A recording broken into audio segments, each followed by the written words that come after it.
Magandang araw mga Kai Soto fans.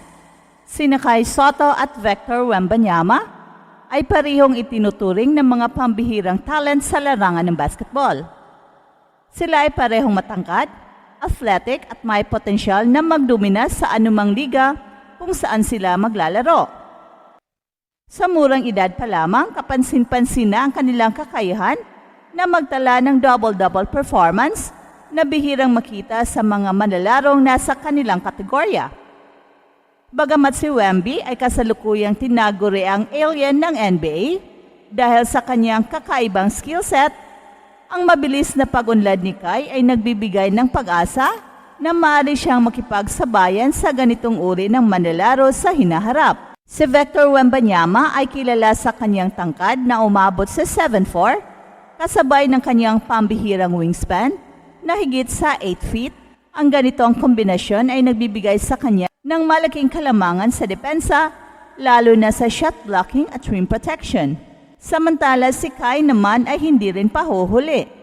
Dahil sa kanyang taas na 7'3" at halos kasing habang wingspan ni Wembanyama, bagamat bahagyang mas mababa sa tangkad, ang agility at liksi ni Kai ay nagiging bentahin niya kumpara kay Wemby, lalo na sa transition play at lateral movement.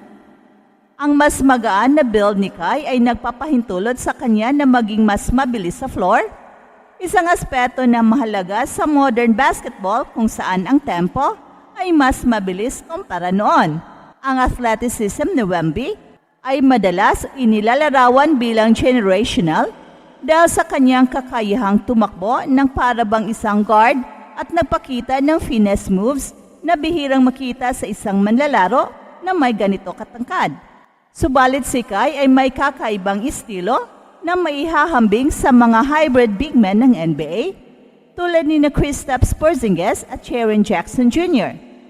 Ang kanyang vertical leap, explosiveness at kakayahang mag-adjust sa area ay nagbibigay sa kanya ng kalamangan sa pagtapos ng mga tira sa ilalim ng basket, pati na rin sa rebounding. At pagdating sa opensa, si Wemby ay kilala bilang isang stretch big na kayang pumuntos mula sa kahit saang bahagi ng court. Ang kanyang shooting touch, lalo na sa 3-point range, ay nagbibigay sa kanya ng reputasyon bilang isa sa mga pinaka-versatile big man sa kasaysayan ng laro. Gayunpaman si Kai ay nagpapakita rin ng parehong potensyal sa opensa na patuloy niyang dinidevelop sa kanyang stint sa iba't ibang international leagues. Ang mid-range shooting ni Kai ay mas consistent kumpara sa ibang batang big man at ang kanyang mechanics ay nagpapakita ng posibilidad na maging isa siyang elite shooter sa future. Ang shooting versatility ni Kai ay nagbibigay ng indikasyon na kaya niyang makipagsabayan sa mga manlalaro tulad ni Wemby. Habang si Wembanyama ay may finesse move sa post, si Kai naman ay may kombinasyon na power at skill.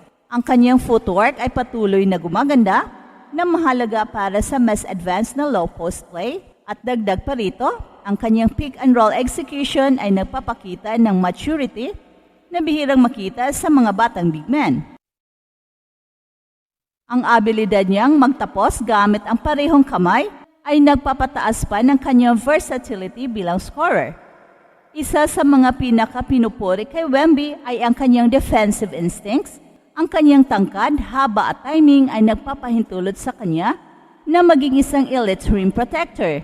Ang kanyang kakayahang mag-block ng tira kahit sa mga perimeter shots ay nagbibigay ng malaking hamon sa opensa ng kalaban. Sa kabilang banda naman, si Kai ay nagpapakita rin ng malakas na depensa na tumutok sa shot blocking at pagbabasa ng laro sa paint. Ang average niya na blocks per game ay naglalagay sa kanya sa parehong antas ng mga elite shot blockers sa mga liga kung saan siya naglalaro. Ang defensive versatility ni Kai ay nagiging kalamangan din niya, habang si Wemby ay mas nag-i-excel sa traditional rim protection. Si Kai ay may kakayahang depensahan ang pick and roll ng mas epektibo dahil sa kanyang lateral quickness. Ang ganitong kakayahan ay nagbibigay sa kanya ng edge sa modern basketball kung saan ang mga big men ay inaasahang makapag-switch sa mas maliliit na mga players. Dagdag pa rito, ang presence ni Kai sa paint ay nagbibigay ng intimidation factor na maihahambing sa mga established big men ng NBA. Ang rebounding ay isa sa mga aspeto kung saan parehong nangunguna sina Kai at Wemby. Si Wembanyama ay isang natural na rebounder dahil sa kanyang tangkad at haba, pero si Kai ay nagtataglay din ng mas mahusay na positioning at timing pagdating sa pagkuha ng bola. Ang disiplina ni Kai sa boxing out at ang kanyang anticipation sa trajectory ng bola ay nagbibigay sa kanya ng kalamangan laban sa ibang mga rebounders.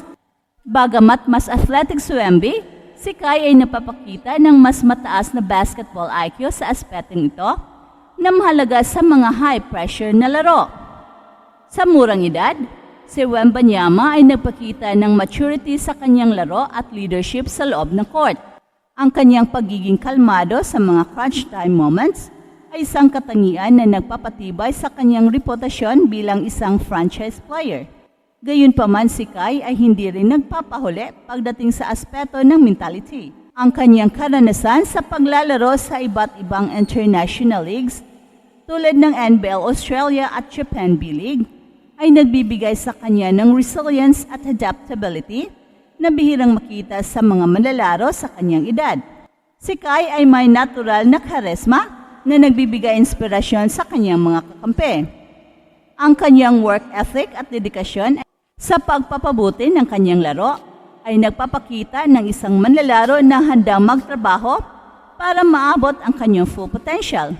Habang si Wembanyama ay natural na leader dahil sa kanyang skill set, si Kai naman ay nagiging leader sa pamamagitan ng kanyang aksyon at consistent na performance sa loob ng court. Ang potensyal ni Kai ay napakalaki, lalo na kung i-consider natin ang kanyang edad na 22 years old. Habang si Wembanyama ay kasalukuyang nasa spotlight bilang isang generational talent, ang trajectory ng development ni Kai ay nagbibigay ng indikasyon na maaari niyang maabot ang parehong antas o lampasan pa ito. Ang kombinasyon ng kanyang tangkad, athleticism, shooting touch at defensive versatility ay nagtatakda ng matibay na pundasyon para sa kanyang future sa professional basketball. Hey, hey, hey! Attention mga kapatrol! Get ready for an epic giveaway! Once Express Info hits 150k subscribers, one lucky winner will win the incredible Oppo Reno 11F 5G smartphone. Here's how to join. Step 1. Subscribe to Express Info right now. Step 2. Like this video. Then step 3. Comment anything good and positive about our idol Kai Sotto. Super easy.